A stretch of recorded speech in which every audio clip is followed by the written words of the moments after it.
பாருங்கள், 2 நாளில் எப்படி காஞ்சிருச்சு தேங்காய். அவ்வளோ வெயிலுங்க பாலக்காட்டில்.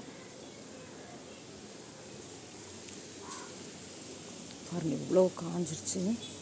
கொப்பரை ஆட்டுறக்கு ரெடி ஆயிடுச்சு.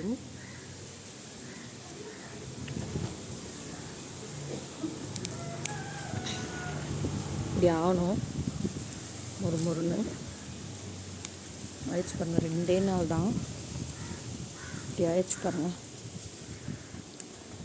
இந்த மாதிரி தேங்காய் நம்ம ஆட்டி எடுத்து வச்சிட்டோம்னா ஒரு வருஷத்துக்கு யூஸ் பண்ணிக்கலாம். ஆயில் எல்லாம் நமக்கு உடம்புக்கு கெடுதல் தான்.